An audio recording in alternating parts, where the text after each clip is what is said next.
You are born at the bottom of a volcanic canyon, a sun-scorched scar in the earth carved by centuries of lava, ash, and heat. This place is home to wild Charmander. They nest here not for safety, but for survival. No mothers, no guidance, just fire, pressure, and the instinct to endure. Your eggshell splits. The world rushes in. Heat strikes you before anything else. Intense and unfiltered, radiating through the shell fragments beneath you and searing your belly before you can even twitch. It's everywhere. In the air, in the dust, in your chest. You draw your first breath, and it's ash. Dry, sharp, and metallic. You cough. It stings all the way down. You taste it too. Bitter, hot, dry. Like biting down on lightning and sand. Your eyes blink open. All around you, steam rises from cracks in the earth like breath from sleeping giants. You're surrounded by scorched stone and the echo of growls somewhere distant. You look around. Your siblings are already gone.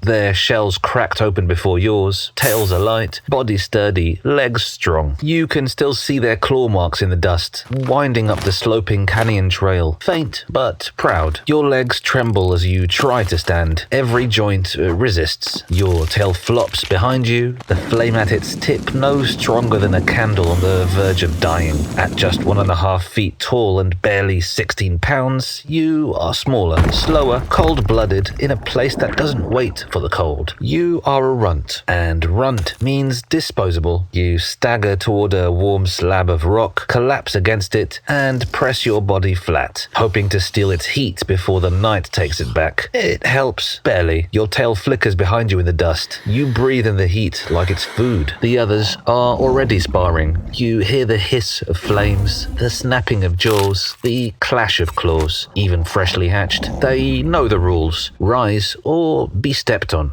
One morning, they were gone. No scent, no prints, just silence and the lingering warmth of something that used to be safe. You waited one day, then another, nothing. At the far edge of the hatch pit, the ground falls away into a wide, yawning canyon, a hollow cut through the stone by time and violence. It stretches endlessly in both directions. Far above, shadows move along high ridges. Bigger Charmander, stronger Charmeleon, dragging your flame behind you like a torch you haven't earned. You shuffle forward into the dust-choked heat. The canyon doesn't welcome you. It offers no help, no pause, no mercy. You feel the heat draw upward, and you wonder what burns at the top of that climb. There's no path, but something in your blood, something old and desperate, pulls you forward anyway. You lower your tail, take a breath, and walk into the canyon. You don't know what awaits, but you know what you're leaving behind.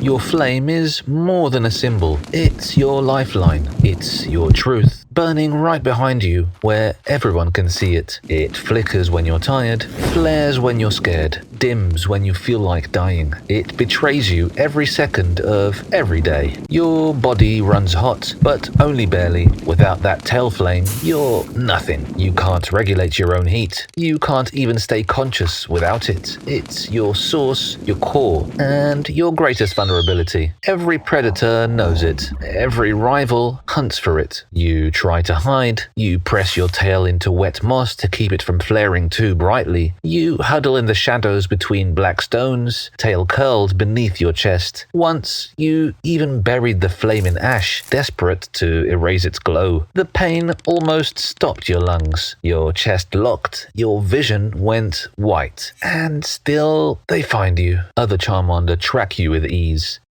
You are the weakest, and in a world where fire means life, your flicker is an invitation to hunt. Sometimes they taunt you, mocking the way your flame sputters when you're afraid. Other times, they test you, sneak attacks, whipping your tail with theirs, circling you with brighter flames, just to watch you shrink. Then one day, they pin you down. You remember the moment, the weight on your shoulders, the claws on your back, the laughter. One of them slaps your tail hard into the dirt. Your flame gasps, and so do you. Everything inside you shuts down. Your spine stiffens. Your lungs lock. You curl in on yourself. tail trembling, vision fading, and they just laugh because they know they've done this before. It takes hours for your body to remember how to breathe again. You sit alone beside a half-dead flame, whispering heat back into it with shallow breaths and trembling claws. When it returns,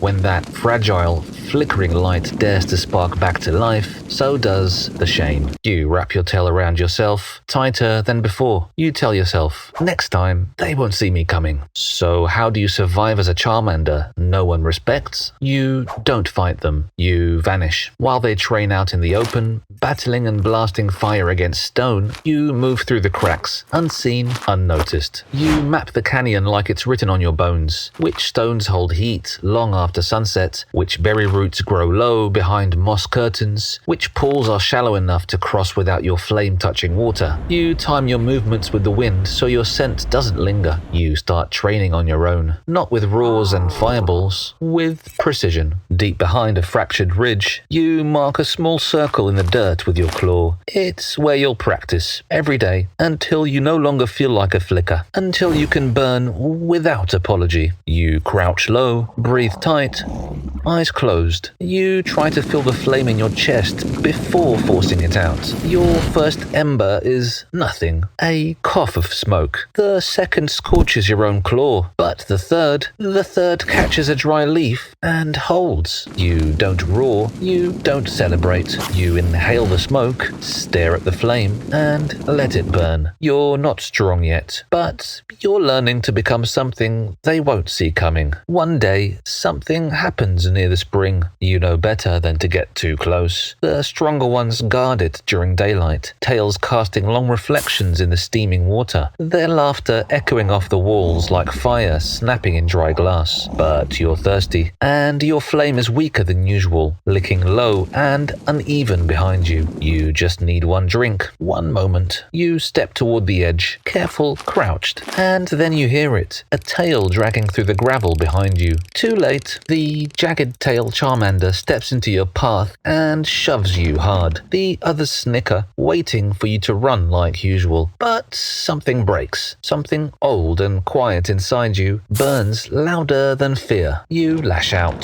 too fast, too raw. Your ember flares mid-step, wild and crooked. It hits his chest, hot but uncontrolled. His eyes flash with shock, then rage. He roars, and they come. Claws rake your side, teeth snap at your tail. You feel your limbs kicked out from beneath you. You crash to the ground. Gravel scrapes your back. Fire flashes above you. Then you feel it. A sharp, slicing pain tears from brow to cheek. You scream, heat and blood flooding your senses. The world blurs. Dust mixes with your breath. Then they stop. Not because of mercy, because they're done. You hear them walk away, footsteps crunching slowly in the gravel, laughing, trailing behind like smoke on the wind. You're alone now, on your side, bleeding, twitching. You curl in slowly. One arm covers your face, the other grips your tail like a lifeline. You feel the warmth pulsing at the tip, still burning, barely. Eventually, the blood crusts into a jagged line across your right eye. The wound stops throbbing, but it doesn't stop burning. You limp back to the shadows that night. Your tail dims, but it doesn't fade. When you pass your reflection in the puddle, you don't recognize what stares back. They left something on your face, something that won't heal clean. A message, a memory. They gave you something permanent, something sharp. You won't just survive this, you'll remember it.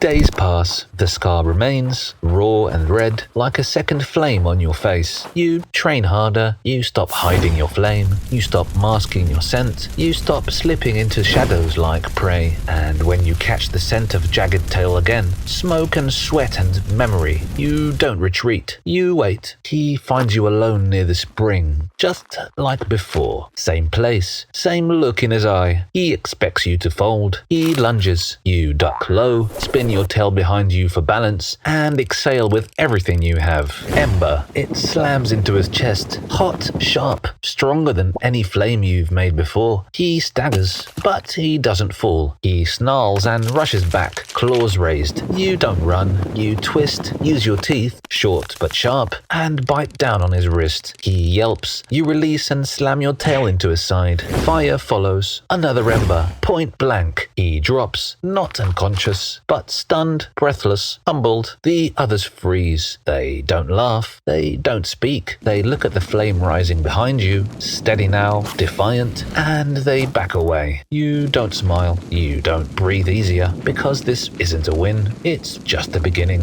You thought beating him would change things, but silence isn't peace. Now, no one mocks you, but no one speaks to you either. They still huddle around the steam pits, curling their tails together in packs, tails overlapping like braided fire. You try once to join them. You approach slowly, tail lowered, steps light, like maybe, just maybe, the scar you carry is proof you've earned a place. They don't shove you, they don't say a word, they just shift away, quietly, subtly, as if your presence dims their flame, and somehow burns more than claws ever did. So you stop trying, you sleep alone, you eat alone, you train alone, and at night when the sky is black and the walls glow faintly with lingering heat, you lie awake wondering, was the climb always going to be this lonely? You look up. The ledges above shimmer in the moonlight. They're high, so high you can barely make out the shape perched at the top, still heavy with presence. Charmeleon. They don't move. They don't call down. They don't acknowledge you, but you feel them. Maybe up there is where you belong. Maybe up there is where silence becomes power. Maybe up there you can finally breathe.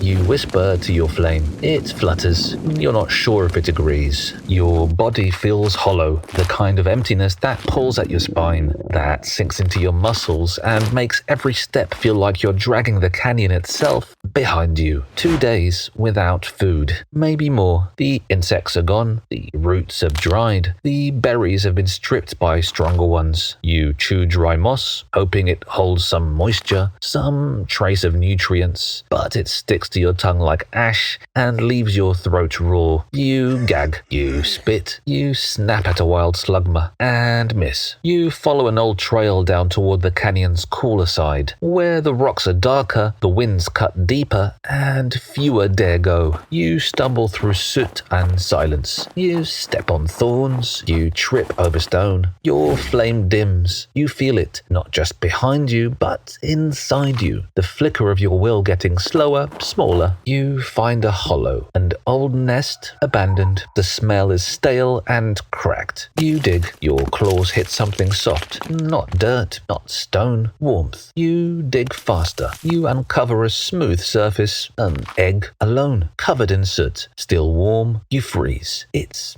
not your kind. Too small, too pale, left behind. You stare at it. You can feel the tiny pulse inside. Life, just barely. You don't want to, but your tail splutters again, and your stomach folds into itself with a cramp that makes your legs buckle. You lower your head. You hesitate, and then you bite. It's over in seconds. Soft, sour, warm. You sit in the dust, licking the yolk from your claw. You don't cry, but something inside you recoils, not because of what you did, but because you know you'd do it again. Your flame stabilizes. You breathe deeper, stronger. You stand, and when you walk away, you don't look back. Not because you're cold, because if you do, you might not keep moving. You reach the canyon wall long before sunrise. The stone is black, cold, and silent. There's no wind, only weight. The wall stands before you like a monument, blackened by heat, scarred by time, lined with claw marks from those who tried to ascend. You climb. Claws scrape against ancient grooves. You pass the soot-scorched paths of those who tried before, those who stopped halfway, who never made it, who left behind only scratch marks and stories. Every muscle trembles. You've burned through all the fuel in your body. You move on instinct now and climb on flame alone. Hours pass and you finally reach the top. Higher than any place you've been. Higher than the spring higher than the packs. The sky above is still dark, but it's lighter now, just barely. Dawn is coming, and that's when it begins. A brilliant glow. Your vision narrows and your body expands. Your spine stretches, jaw widens, and your limbs thicken. Your tail flares, roaring to life behind you with a brilliance you've never known. And when the blaze dies down, you are standing taller, heavier, different Charmeleon. The wind at the canyon rim is different, colder, higher, still lonely. Your scar runs across your face, cutting just beneath the eye. It never fades, not even now. You stand at the edge, claws gripping the stone, tail flaring behind you like a signal to the entire canyon below. Below, the ones who mocked you now sit in uneasy silence. Some glance up, their eyes catching the scar, the tail, the silhouette. Some pretend not to see you at all. You're faster now, stronger. They all know it. You watch them for a long time. The ones who laughed as your flame went out. The ones who gave you that scar and called it justice. You remember sleeping alone, tail tucked under rock for warmth. You remember practicing Ember until your lungs ached. You remember that egg. Every choice you've made, every bite you took, every breath that felt like it might be your last. It's all inside you now, coiled like heat, waiting for the next moment to strike. Your fire doesn't feel tame, it doesn't feel peaceful. It feels caged, controlled only because you're choosing to hold it. You look down from the edge of the ledge where you once looked up, and you wonder, if you climbed back down,